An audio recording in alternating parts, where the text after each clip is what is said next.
Jika kamu menonton video pembelajaran ini, berarti kamu sudah menonton beberapa video pembelajaran sebelumnya. Sebab materi ini ada di bab ketiga kelas 11. Tapi walaupun kamu belum menonton video pembelajaran sebelumnya, tidak masalah kok, sebab saya akan bahas tentang materi berbeda, yaitu mengenai mengelola informasi dalam teks ceramah. Nah, sudah mulai kepikiran ya tentang pembahasan kali ini? Pokoknya saya akan bahas tuntas tentang bab teks ceramah ini, mulai dari pengertian, struktur, hingga kaidah kebahasaannya. Pokoknya kamu harus tonton video ini sampai selesai, supaya informasi yang akan kamu peroleh cukup lengkap dan tuntas. Oke, opening dulu ya. 1, 2, 3, come on!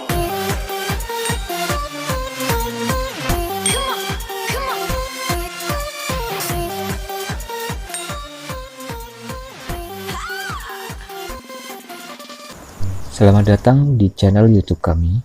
Bagi kalian yang baru nonton, silahkan klik tombol subscribe sekaligus loncengnya supaya kami semakin semangat untuk membuat konten yang lebih bagus lagi. Terima kasih.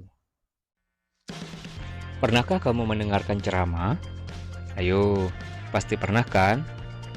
Bahkan mungkin setiap hari kamu mendengarkan ceramah, baik dari televisi, ponsel, atau di tempat-tempat tertentu, misalnya tempat ibadah.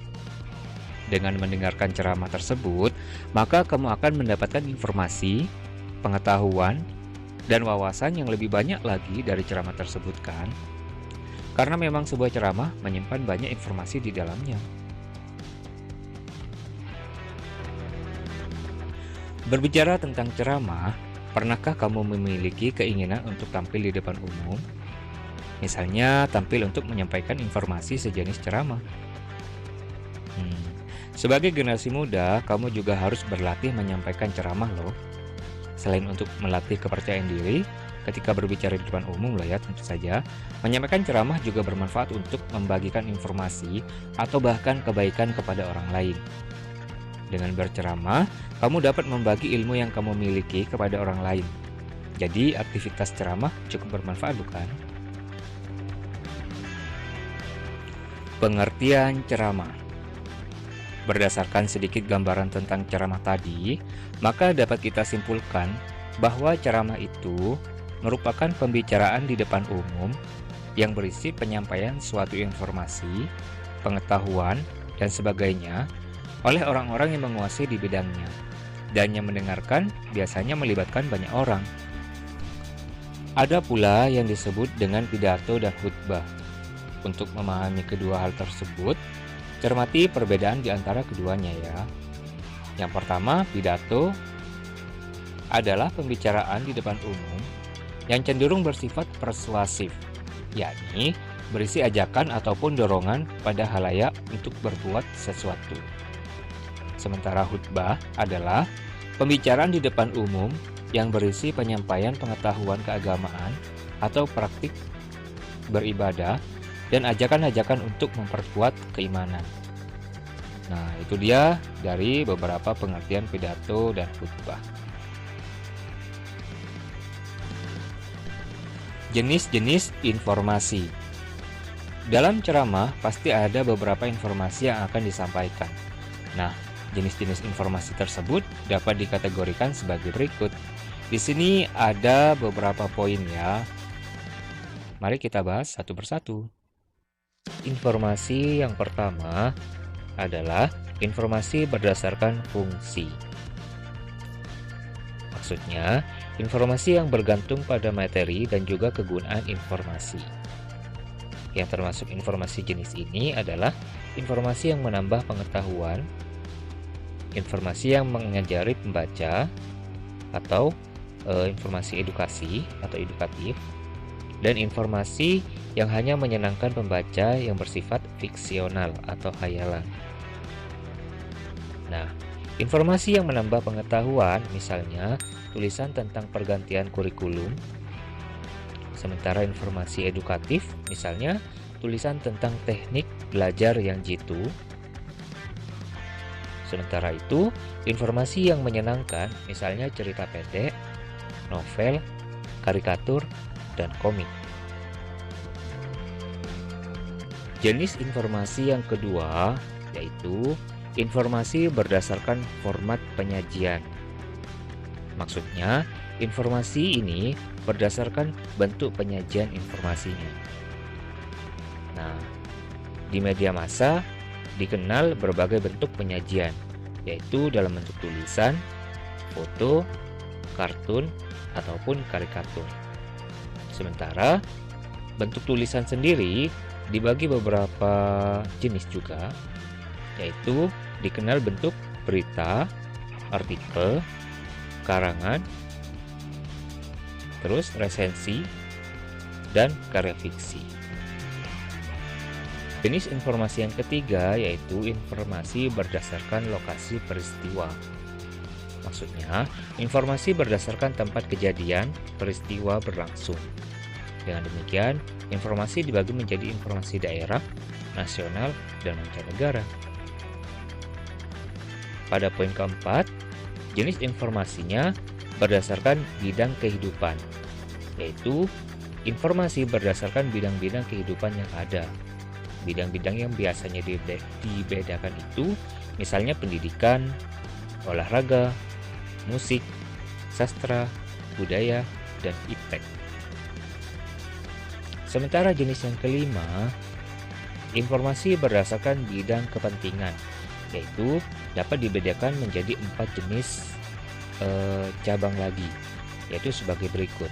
Yang pertama, informasi yang menyangkut keselamatan atau kelangsungan hidup pembaca.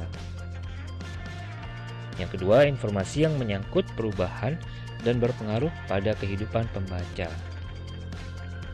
Yang ketiga, informasi dengan cara atau kiat baru dan praktis bagi pembaca untuk meningkatkan kualitas hidupnya. Poin yang keempat, informasi tentang peluang bagi pembaca untuk memperoleh sesuatu. Nah, itu tadi merupakan jenis-jenis informasi. Sekarang kita berlanjut kepada struktur teks ceramah. Seperti pada teks lainnya, maka teks ceramah pun memiliki struktur pembangun atau memiliki bagian-bagian pembangunnya sendiri, yaitu pendahuluan, isi, dan penutup. Lebih jelasnya kita bahas satu-satu ya. Untuk yang pertama, yaitu pendahuluan atau tesis, yaitu berupa pengenalan isu, permasalahan, maupun pandangan umum penulis atau pembicara terhadap topik yang akan dibahasnya. Bagian ini hampir sama dengan isi dalam teks eksposisi yang berupa pengenalan isu. Sementara struktur yang kedua yaitu isi atau rangkaian argumen. Sudah jelas ya bahwa dalam isi ini berupa rangkaian pendapat pembicara berkaitan dengan pendahuluan atau tesis. Pada bagian ini dikemukakan pula sejumlah fakta yang mempendapat pendapat pembicara atau penulis. Dan struktur yang ketiga atau yang terakhir yaitu penutup atau penegasan kembali. Di sini berupa penegasan kembali atas pernyataan-pernyataan sebelumnya yang terdapat dalam pendahuluan maupun isi. Hal ini bisa ditandai dengan kata-kata berupa saran yang disertai pula dengan alasan. Ketiga poin tadi merupakan struktur teks ceramah. Saya yakin kalian sudah mulai paham ya.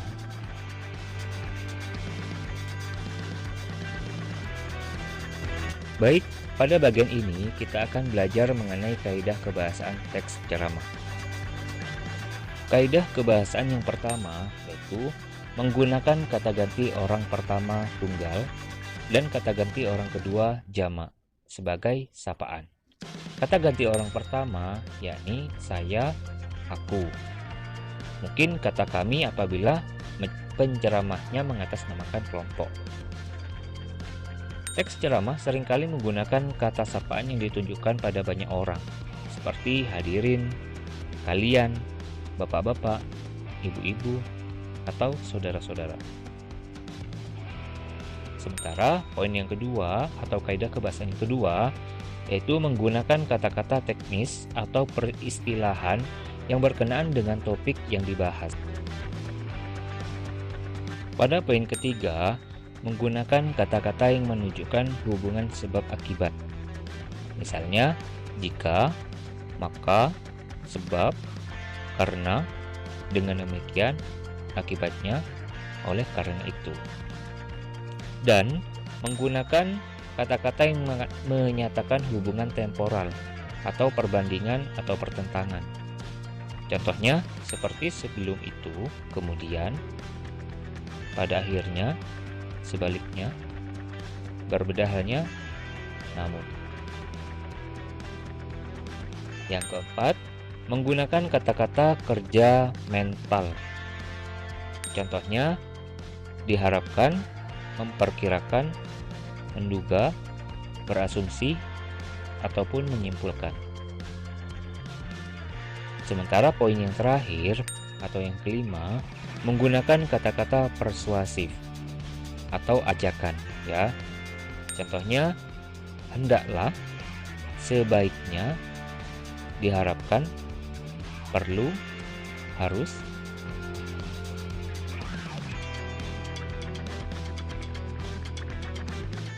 Baik, sekarang kita mulai masuk dalam materi menyusun teks ceramah.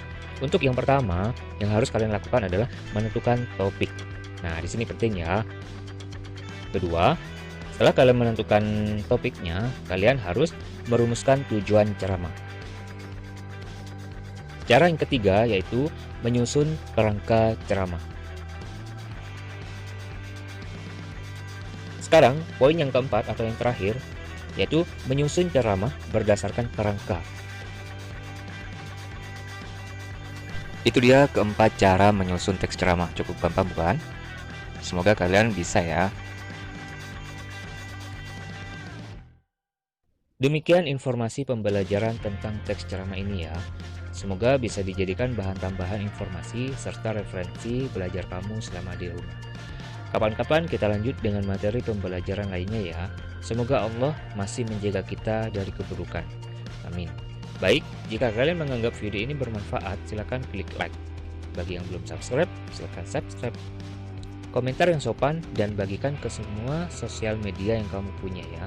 Cukup sekian dari saya, jangan lupa tonton video lainnya juga ya. Terima kasih. Wassalamualaikum warahmatullahi wabarakatuh.